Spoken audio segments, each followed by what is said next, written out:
Kita akan masuk ke bab 46, bab keutamaan dan anjuran cinta karena Allah. Dan orang ini poin sendiri ya. Artinya kita disuruh mencintai seseorang karena Allah subhanahu wa ta'ala. Artinya karena orang itu dekat dengan Allah.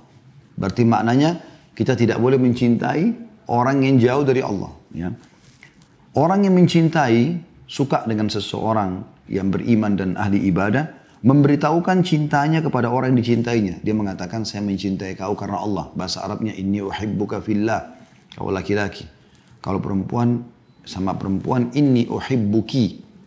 Laki-laki tadi, inni uhibbuka. Ya, dia katakan, saya mencintaimu karena Allah. Inni uhibbuka fillah. Kalau laki-laki, kalau perempuan, inni uhibbuki fillah.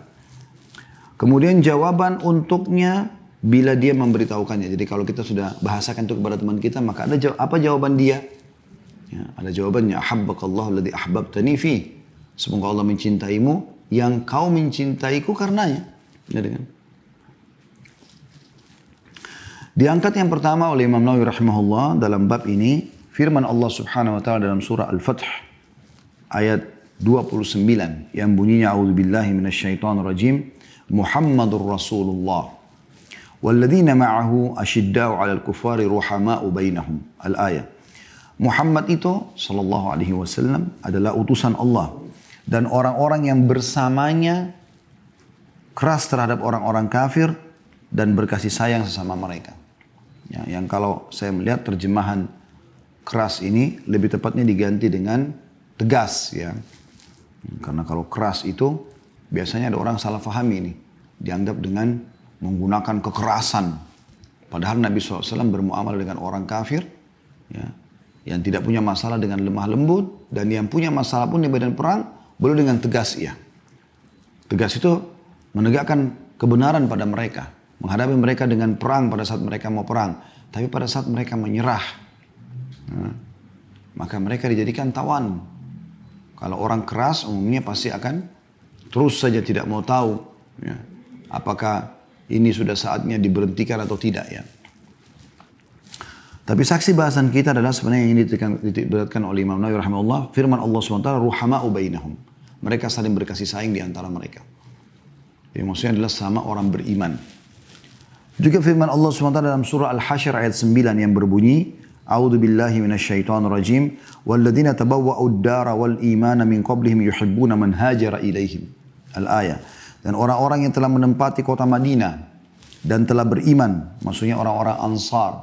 Ansar, ya, itu adalah istilah yang dibawanya ada dua suku besar, Aus dan Khazraj. Sebelum kedatangan mereka dalam kurung muhajirin, teman-teman mereka dari Mekah, muslimin yang hijrah. Mereka mencintai orang-orang yang berhijrah kepada mereka. Jadi ini mencintai karena Allah. Kan tadi potongan pertama bab kita, bab keutamaan dan anjuran cinta karena Allah.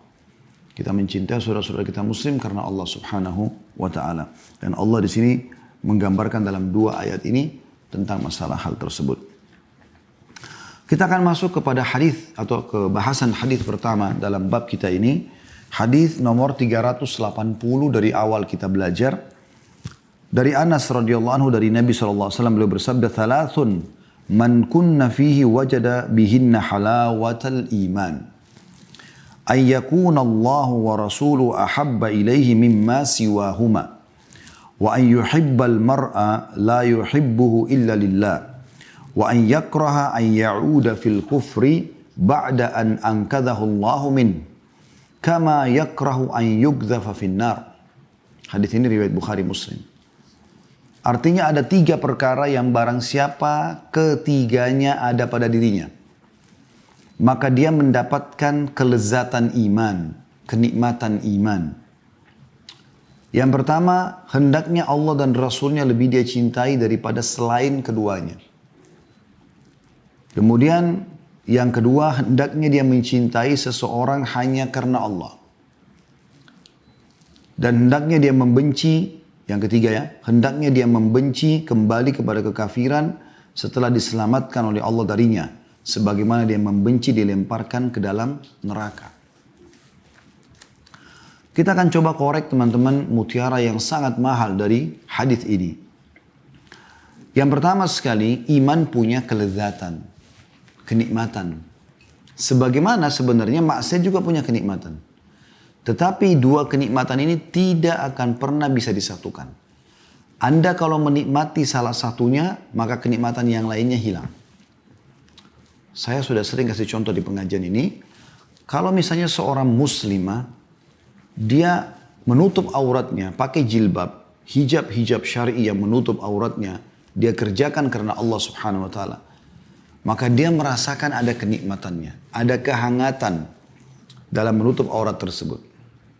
Terbukti, kalau sampai dia terbuka saja sedikit, misal terbuka bagian rambutnya, terbuka bagian lehernya, dan ada yang sempat melihatnya, atau tersingkap sedikit saja, maka dia merasa kayak ada sesuatu yang berat, yang besar terjadi dalam hidupnya. Dia lagi duduk di ruang tamu, tiba-tiba ada laki-laki yang bukan mahram nyelonong, masuk ke dalam rumahnya dan dia terlihat. Mungkin dia berusaha lari sekencang mungkin, supaya tidak terlihat oleh laki-laki tersebut dan merasa menyesal. Ini kenapa? Karena kenikmatan dan kelezatan menutup aurat sudah tertanam. Sehingga lawannya, yaitu membuka aurat, hilang. Bahkan dia membencinya, ini kelezatannya.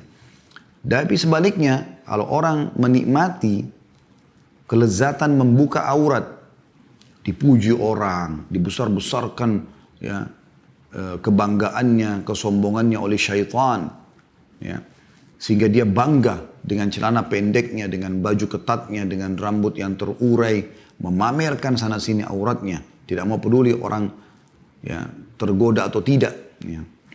Maka dia nikmati itu. Akan hilang kenikmatan, lawan daripada ini, itu tutup aurat. Dia bahkan mungkin heran, kenapa orang ini tutup auratnya, apa nggak panas? Nah, jadi dua-dua punya kenikmatan sebenarnya, tapi kalau Anda nikmati salah satunya akan hilang yang lainnya. Contoh yang lain, sholat misalnya.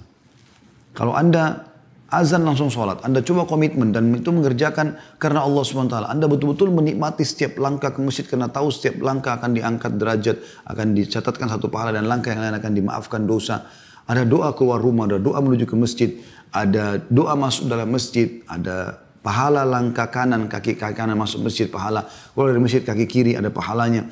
Anda bisa sholat qabliyah, ada doa antara azan dan iqamah yang mustajab, ada mengejar pahala takbiratul ihram bersama imam di awal, ada zikir setelah sholat, ya, yang kita bisa dapatkan doa malaikat. Kalau kita tidak berbicara sama orang di sebelah selesai salam dan tidak berdiri dari musolah kita. Banyak yang bisa kita dapatkan, gitu kan. Anda nikmati itu.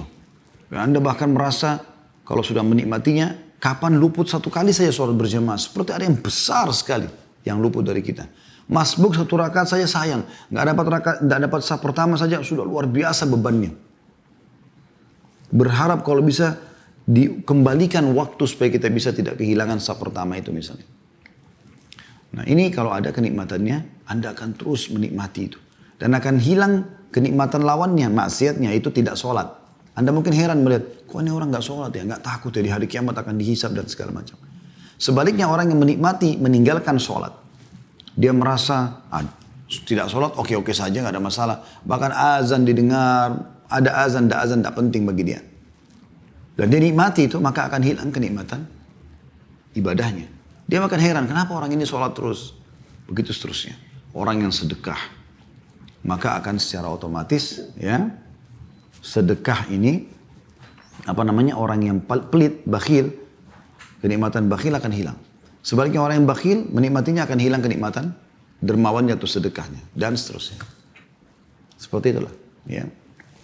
Jadi ini poin yang mesti digaris bawahi kalau iman itu punya kenikmatan, dan kenikmatan iman itu teman-teman makin akan terasa kentalnya kalau Anda terus tanda kutip memaksakan diri dalam ibadah.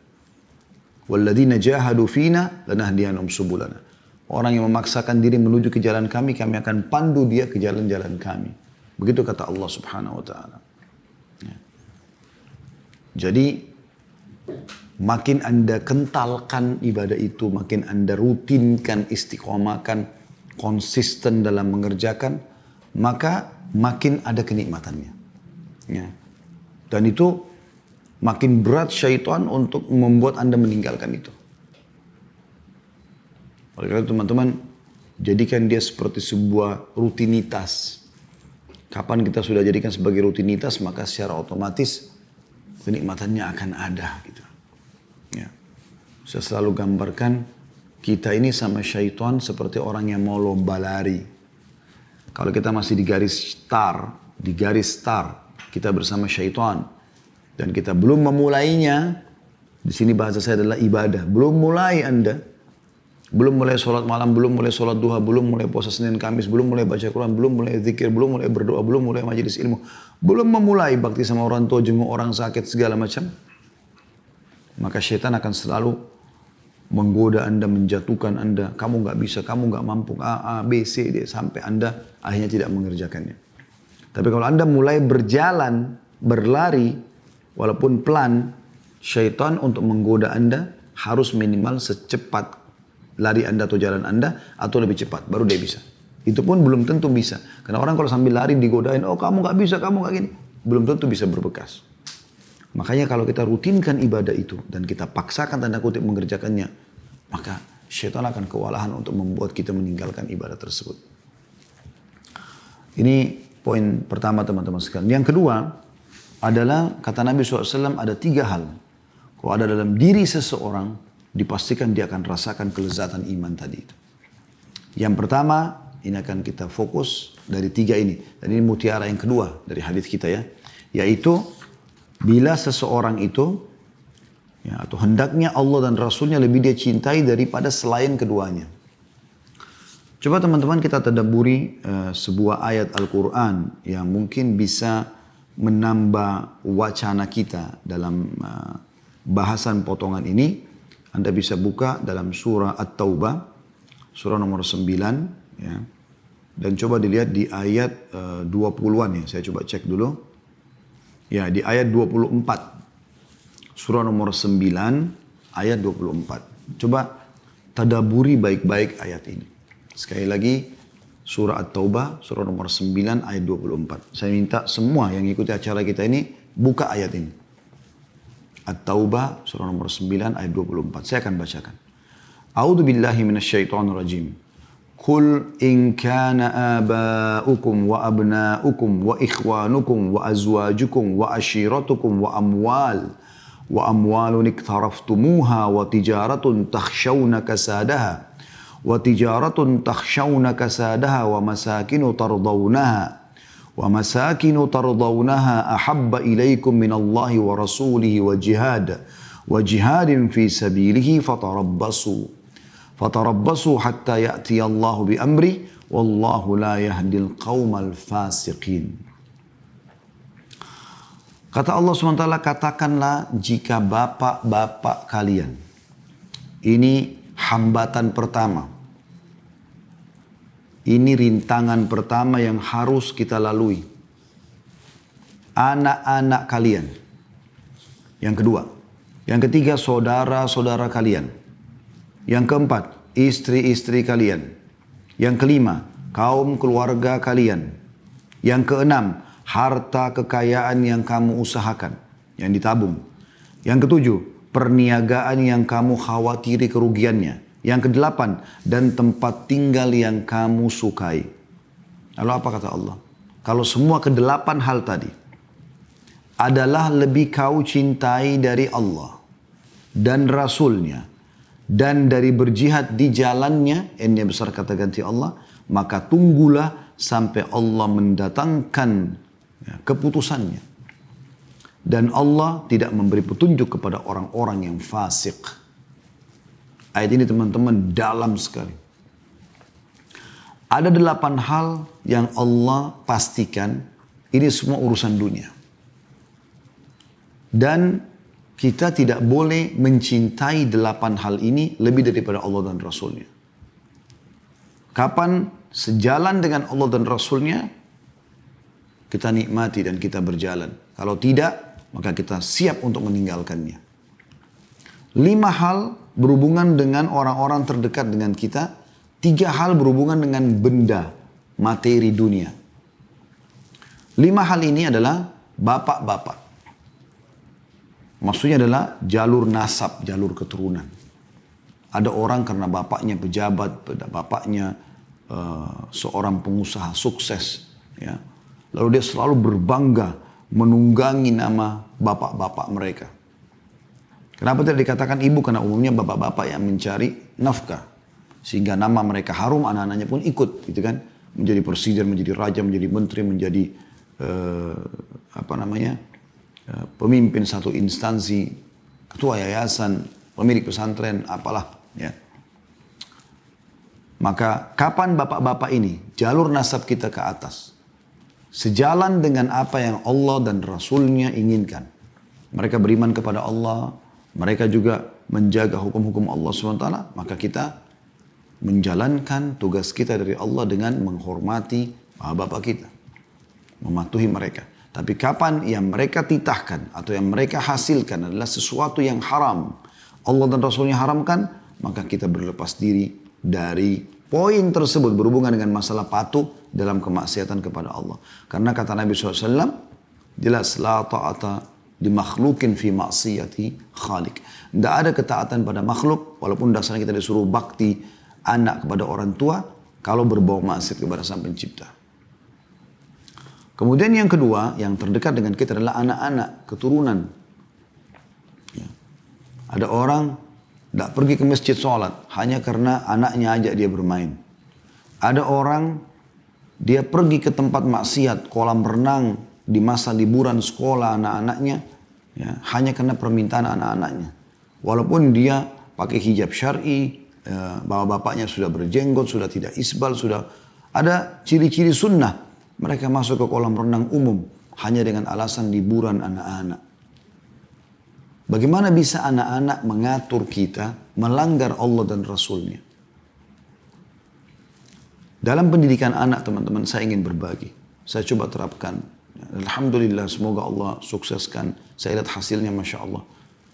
Jangan berikan pilihan pada anak-anak. Allah menjadikan kita sebagai orang tua agar kita yang mengatur pola fikir, pola makan, pola tidur, semua yang berhubungan dengan anak tersebut. Sebagai amanah dari Allah. Supaya mereka nanti itu menjadikan sebagai pola hidupnya dan Allah jadikan itu sebagai amal jariah buat kita.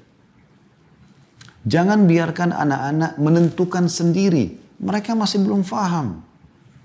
Bagaimana bisa Anda, seorang ayah berumur 30 tahun, seorang ibu berumur 25 tahun, anaknya mau masuk sekolah SD atau TK, dibawalah anak tersebut ke dua sekolah yang kebetulan orang tuanya mau dapat informasinya.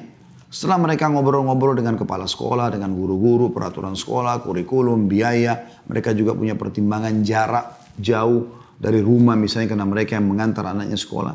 Lalu kemudian di closing permasalahan ini yang paling berat, mereka tanya kepada anaknya, "Nak, sekolah mana yang kau mau?" Anak umur 5 tahun, 6 tahun, 7 tahun, TKK, SDK, belum paham apa-apa. Nggak tahu biaya, nggak tahu kurikulum, ya, nggak tahu jarak. Ya. Lalu disuruh pilih. Kebetulan sekolah pertama warna biru temboknya, dan sekolah kedua warna hijau misalnya. Dia suka warna biru, dia mengatakan ini saja ayah. Karena Anda sudah buka pilihan tersebut, maka si anak nanti kalau Anda pilihkan yang warna hijau, karena Anda lebih tahu masalahnya, dia akan ribut. Karena Anda sudah buka itu. Pakaiannya, langsung belikan pakaian, kenakan buat mereka. Ajar mereka pakai dengan doa bismillah. Ajar mereka untuk bersyukur kepada Allah. Perlihatkan banyak orang, mungkin sekarang di YouTube, orang-orang yang susah hidupnya. Lihat orang susah, kamu masih punya baju. Biasakan ibu-ibu kalau sudah masak, ayo nak makan, ini rezeki kita hari ini, bismillah, tangan kanan. Habis makan, alhamdulillah. Tidak usah ditanya, nak pengen makan apa, nggak usah. Pertanyaan pengen makan apa ini khawatir nanti membuka pintu-pintu yang tidak kita harapkan. Orang ibu mengatakan, nak mau makan apa? Lalu si anak mengatakan ayam goreng ibu. Kemudian pada saat ibu mengatakan, baik besok ibu masakkan, ibu buatkan. Besok ibu lupa misalnya. Lalu si anak datang ke meja makan, membuka 7 sajinya, lalu kemudian bertanya, ibu mana ayam goreng pesananku? Oh maaf nak, ibu lupa. Kira-kira apa yang keluar dari lisannya anak tersebut? Ah ibu ini, dia nggak ngerti. Tapi ibu membukakan pintu itu buat dia. Tidak usah ditawarkan. Kalau ibu mau buatkan dia ayam goreng, buatkan saja. Saya pernah lihat istri saya pernah membuka pola itu kepada anak. Akhirnya anak ini setiap kali orang makanan, maunya ini, maunya itu. Walaupun cuma baru 1-2 kali ditawarkan. Maka saya bilang sama beliau, kenapa nggak hidangkan saja. Dan biarkan mereka terbiasa makan apa yang kita sudah hidangkan. Karena kita lebih tahu keadaan dan kemampuan kita untuk menyiapkan makanan pada hari itu dan rezeki yang Allah kasih. Jadi jangan sampai anak-anak teman-teman justru menjadi penyebab karena cintanya kita pada anak-anak, akhirnya kita jauh dari hukum Allah Subhanahu wa taala. Yang ketiga, saudara-saudara. Saudara-saudara ini ya, saudara-saudara kandung, saudara si ibu, seayah, saudara si ibu, saudara seayah, atau juga mungkin bisa masuk umumnya saudara kita. Kerabat, gitu kan? Tapi di sini saudara-saudara yang dekat umumnya. Saudara maksudnya saudara kandung, saudara saya, si ibu gitu ya. Jadi dia lebih pilih saudaranya daripada Allah dan Rasulnya. Kalau saudaranya ajak dia kepada kemaksiatan, dia ikut walaupun itu melanggar. Yang keempat, istri. Udah nggak usah sholat di masjid, sholat di sini aja sama saya. Gitu kan? Udah nggak usah silaturahim sama ibumu, kita jalan-jalan aja sama anak-anak. Oh kamu lebih pilih ibu sama ayahmu ya. Akhirnya si suami ini atau si laki-laki ini menjadi durhaka sama orang tuanya. Nggak bisa. Anda sebagai suami harus qawwam.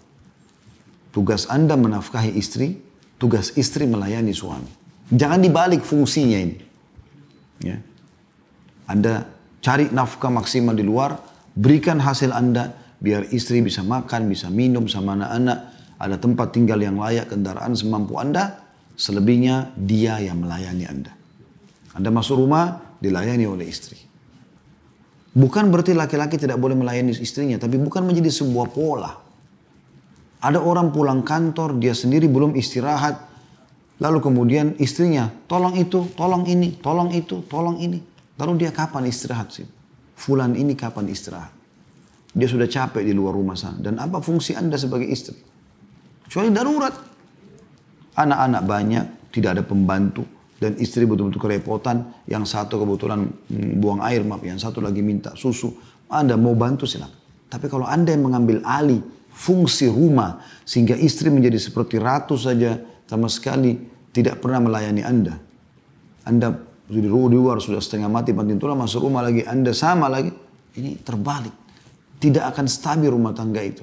Dan bukan begitu yang Allah SWT ajarkan. Dikatakan dalam Al-Quran, Ar-rijalu qawwamuna 'alan nisa'. Laki-laki pemimpin, dia yang mengatur, gitu kan? Apa yang harus diatur di rumahnya. Istri boleh berikan masukan suami tentunya, selama baik.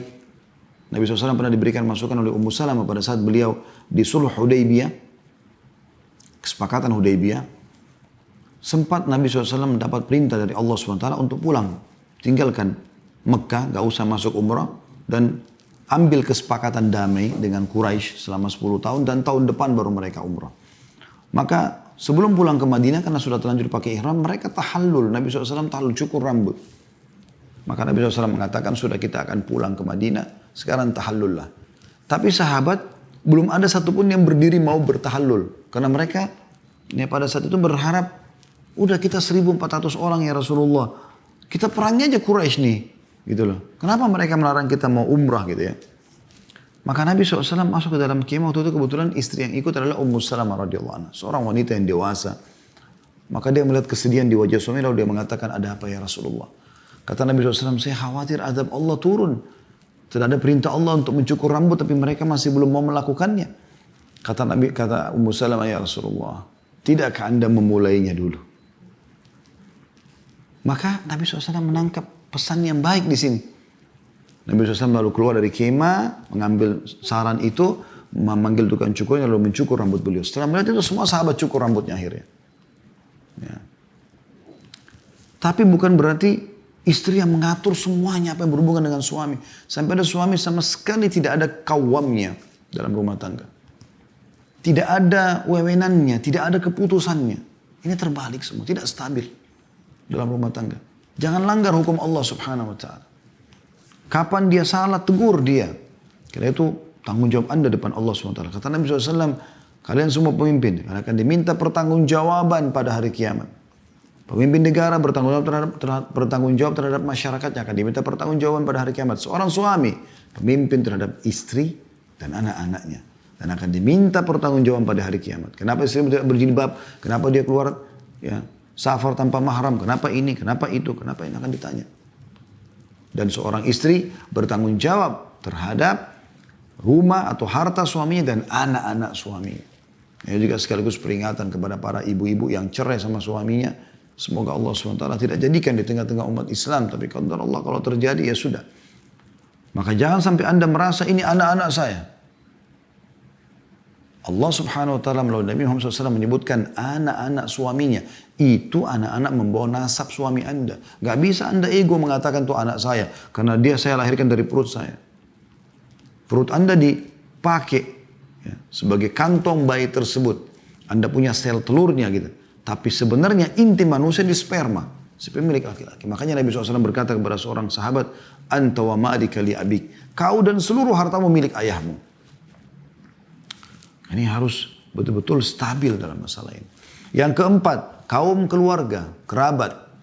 Jangan sampai ya, kita meninggalkan hukum Allah dan Rasulnya karena kaum kerabat. Termasuk jihad dan Allah kita tinggalkan. Ya. Jadi ini 5 orang-orang terdekat pada kita. Kemudian yang 3 tersisa adalah harta. Perniagaan yang kamu khawatirkan kerugiannya. Orang mulai usaha, kemudian dia biasa kalau puncak-puncaknya awal mau mengejar prestasi supaya perusahaannya maju, sukses. Maka dia menjaga sekali. Sehingga pelit, gak sedekah. Sehingga karena mau ambisi untuk menjadi besar, tidak mau tahu modalnya halal atau tidak. Maka dari riba misalnya. Ini tidak boleh ini. Gak boleh ini. Ya. Kemudian, tentunya kalau kita ingin rincikan panjang ini ya. Tapi Anda sudah paham pesannya. Kemudian yang selanjutnya adalah dari 8 ini. Yang ke-7 adalah perniagaan. Maaf. Ya, jadi yang ke-5 itu adalah harta kekayaan yang kamu usahakan. Ini dulu tadi luput ya. Maksudnya harta yang kita tabung-tabung. Sehingga kita tidak mau bersedekah. Kemudian yang ke-7 baru. Perniagaan yang kamu khawatirkan kerugiannya. Baru yang ke-8. Ya, masuklah atau tempat tinggal yang kamu cintai. Karena rumahnya bagus. Sudah gak mau lagi ke masjid sholat. Ya, dan seterusnya. Maka kata Allah SWT. Kalau itu lebih kamu cintai daripada Allah dan Rasulnya. Dan jihad di jalannya, maka tunggulah sampai Allah mendatangkan keputusannya. Apa makna keputusannya? Hukumannya. Jadi kita memang harus menjadikan Allah dan Rasulnya lebih kita cintai. Ya. Selama fasilitas ini semua sejalan dengan Allah dan Rasulnya, kita sejalan. Kalau tidak, maka kita bersedia untuk mendahulukan Allah dan Rasulnya. Abdullah bin Salul. Abdullah seorang sahabat yang mulia. Ayahnya bernama Abdullah juga. Abdullah bin Salul. Ini adalah kepala munafik. Pernah menyebarkan isu dusta. Kalau Aisyah berzina sama Safwan. Lalu dia juga menyebarkan isu. Pada saat terjadi pertengkaran antara satu budak dari Mekah. Ya, budaknya Umar bin Khattab. Dengan satu orang budak dari Madinah. Orang Ansar. Ribut karena ada air yang sedang mereka ambil di sebuah sungai atau kali. Kemudian mereka saling panggil. Yang muhajirin mengatakan, hai muhajirin. Yang ansar mengatakan, hai ansar gitu. Maka hampir perang mereka. Lalu Nabi SAW dengar, Nabi langsung mengatakan, apakah ada dakwah jahiliyah? Apakah ada panggilan-panggilan jahiliyah seperti ini sementara saya ada di tengah-tengah kalian? Awal dakwal jahiliyah wa ana baina adhurikum. Maka pada saat itu mereka tinggalkan. Apa yang terjadi? Abdullah bin Salul kepala munafik ini menggunakan momen itu sebagai sesuatu yang sangat luar biasa untuk mempecah belahkan umat Islam, kaum mukminin. Dia mengatakan, dia kumpulkan orang-orang Ansar, dia mengatakan, kalianlah yang telah terlalu memanjakan orang-orang muhajirin. Kalian yang telah memberikan tempat-tempat tinggal kalian, harta-harta kalian. Bahkan kalian dahulukan mereka dari diri kalian. Demi Allah nanti kalau kita kembali ke Madinah, kita akan keluarkan mereka dari Madinah. Bahkan dalam surah Al-Munafiqun, dia mengatakan, ya, la'in raja'na ilal madinati la yukhrijanna al-a'azzu minha al-azal. Kalau kita kembali ke Madinah, pasti kita-kita ini yang mulia penduduk Madinah akan mengusir al-azal, orang-orang yang terhina. Dan tentu puncak daripada kaum muhajirin siapa? Nabi Muhammad SAW. Tujuannya dia itu, orang munafik ini.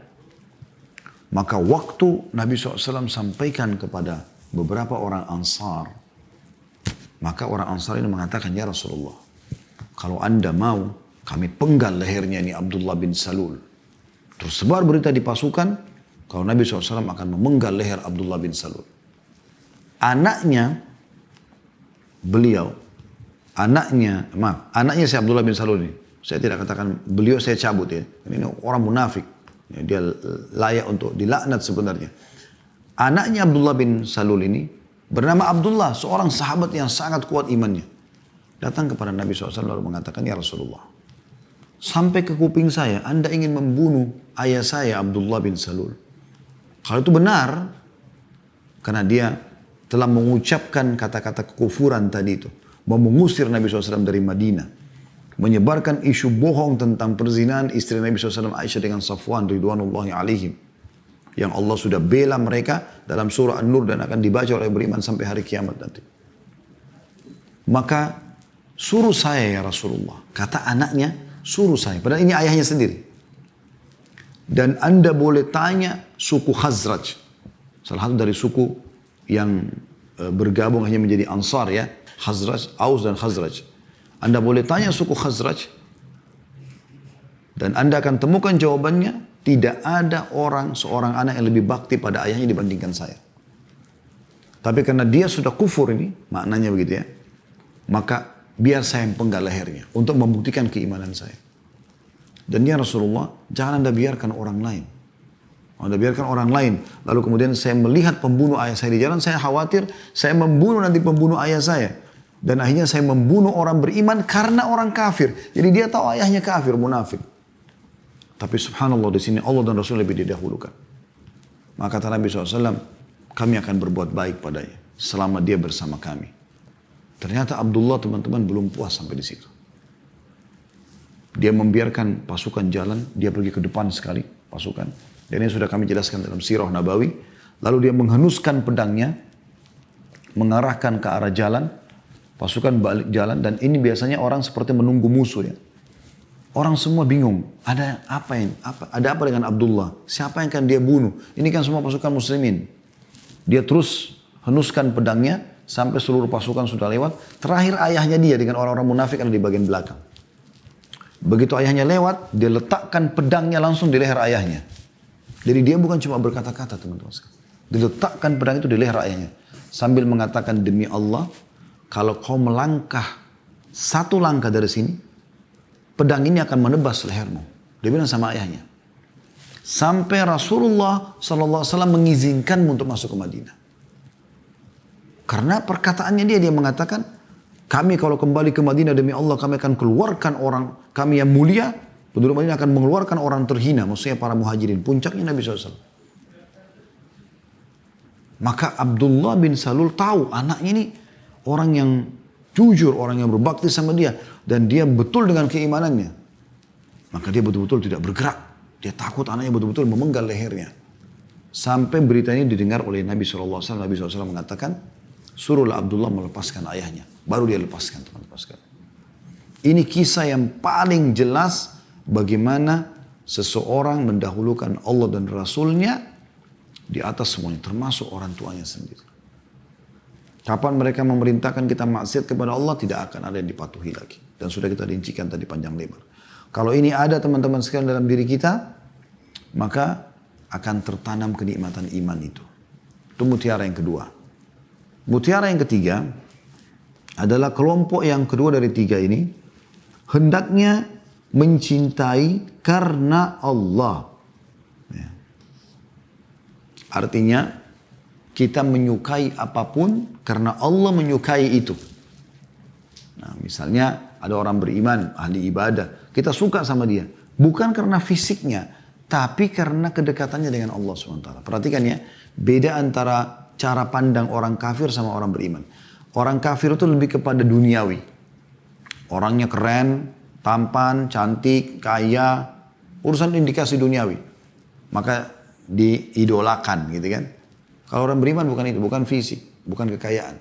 Tapi tolak ukurnya kedekatan dia kepada Allah SWT. Walaupun dia orang biasa, miskin, tapi ahli ibadah akan kita cintai karena Allah.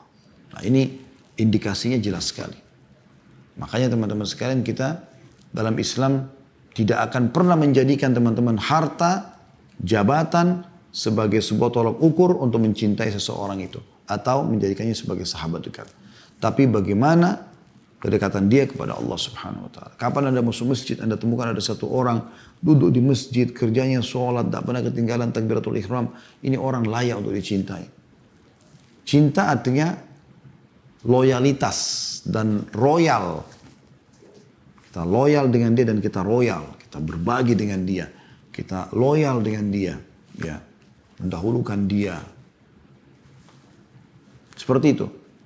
Dan kita membenci karena Allah Subhanahu Wa Taala.